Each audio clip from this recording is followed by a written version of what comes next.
నిజంగా చెప్పాలంటే నాకు మా అమ్మ ఒక బ్యాక్ బోను. అలాగే మా అమ్మ అంత స్ట్రాంగ్ పర్సన్ ఈ ప్రపంచంలో ఎవ్వరు లేరని నేను నమ్ముతాను. ఎందుకంటే తనకెంత స్పిరిట్ అంటే నిజంగా అమ్మకి 2 టైమ్స్ పారాలిసిస్ వచ్చింది.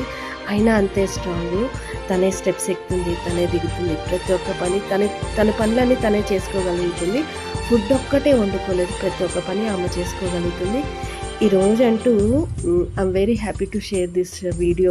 ఎందుకు ఈ మాట చెప్తున్నా అంటే అమ్మకు మండేనే అదే దుర్మాంసం ఆపరేషన్ అంటూ జరిగింది రైట్ ఐకి. ఈరోజు లెఫ్ట్ ఐకి అంటూ లెన్స్ని పెడుతున్నారనమాట. లేజర్ సర్జరీ జరుగుతుంది. హాస్పిటల్కి తీసుకెళ్తున్నాను.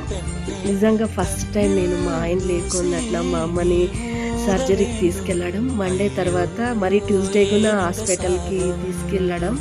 చూడండి, ఆటో ఎక్కదేమో అనుకున్నాను, ఈజీగా ఎక్కేస్తుంది, దిగుతుంది, నడుస్తా అంటుంది. వద్దు వద్దు మరి కళ్ళు ఏమైనా నొప్పి వస్తాయనేసి స్ట్రెచర్ని తీసుకెళ్ళాము.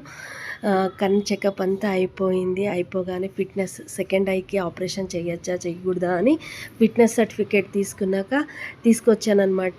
ఫైనల్గా లెఫ్ట్ ఐకి ఆపరేషన్ చేస్తాము అని చెప్తున్నారు. అప్పుడు స్టార్ట్ చేసింది, ఏడుస్తుంది, వద్దు వద్దు ఆపరేషన్ వద్దు, ఇంటికి వెళ్దాం పదా అనేసి. లేదు లేదు, ఈ లెఫ్ట్ ఐకి ఆపరేషన్ చేస్తే కళ్ళు బాగా వస్తాయి, ఆఫ్టర్ 15 days 1 month తర్వాత ఇంకొక కన్ను ఆపరేషన్ చేద్దాము అని చెప్పానమాట.